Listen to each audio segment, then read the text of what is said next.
Salam sejahtera, saudara kekasih-kekasih Tuhan. Jumpa lagi dengan Daily Wisdom yang menuntun dan mencerahkan kehidupan kita dalam perjalanan hidup hari demi hari. Tema kita hari ini adalah Roh Kudus, Roh Kekuatan. Firman Tuhan diambil dari Kisah Para Rasul, pasalnya yang pertama ayatnya yang ke-8, yang demikian. Tetapi kamu akan menerima kuasa kalau Roh Kudus turun ke atas kamu. Saudara yang terkasih, seringkali orang-orang Kristen lupa dengan bagian apa yang dikatakan oleh Tuhan Yesus ini.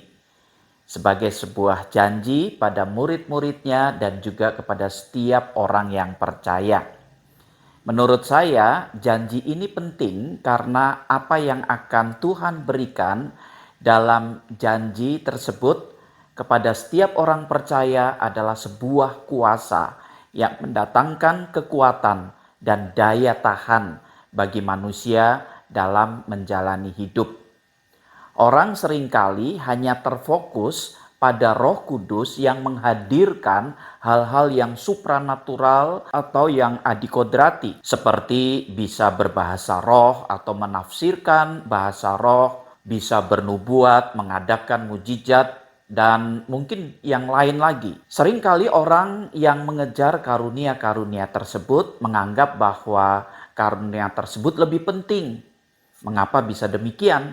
Ya, karena anggapan mereka dengan memiliki karunia tersebut, maka level kekristenannya di dalam keimanannya akan menjadi lebih tinggi dari orang-orang Kristen yang lainnya. Dalam artian bukan lagi sebagai orang Kristen yang biasa, tetapi orang Kristen plus. Saudara, sudah saatnya bagi kita untuk melihat bagian-bagian dari firman Tuhan ini dalam pengertian serta maksud Tuhan Yesus yang sesungguhnya.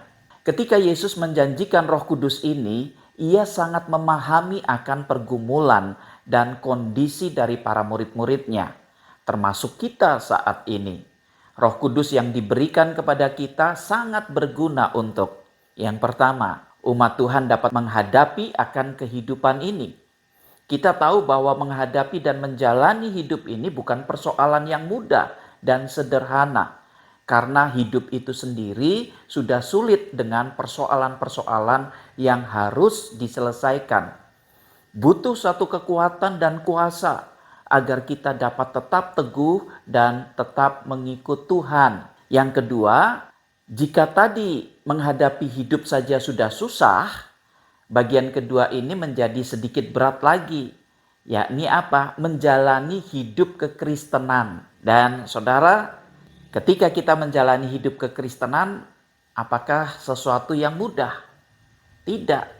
Kita tahu bahwa hidup kekristenan tidak terlepas dari figur Allah yang adalah kasih, kebenaran, kesucian, sukacita yang harus diwujudkan dalam keseharian hidup.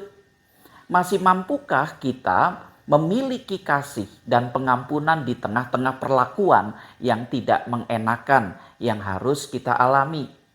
Masihkah kita tetap bertahan dalam kebenaran manakala di sekitar kita telah hidup dengan tidak benar? Demikian juga anak-anak Tuhan, dapatkah mempertahankan kesuciannya sebagai orang-orang yang telah dikuduskan di tengah-tengah satu kehidupan yang penuh dengan kebebasan ini? Dan pada akhirnya dalam semua kondisi yang karena kekristenan kita masih tetap dapat memiliki sukacita ini di tengah-tengah ketidakadilan dan penderitaan yang harus kita alami. Saudara, butuh kekuatan yang besar dan yang pada akhirnya dalam mempertahankan kesaksian hidup seperti yang di atas tadi, kita butuh kekuatan yang luar biasa untuk dapat tetap bertahan di dalam iman kepada Yesus Kristus hingga pada akhirnya. Nah, jadi tahukah sekarang saudara, Tuhan berikan janjinya itu agar kita tetap bisa survive di dalam menjalani kehidupan ini. Ketimbang berbahasa roh, karenanya selamat mengarungi padang gurun kehidupan dunia yang ganas. Jangan pernah takut karena kuasa Roh Kudus ada di dalam diri saudara dan menguatkan saudara. Tuhan memberkati.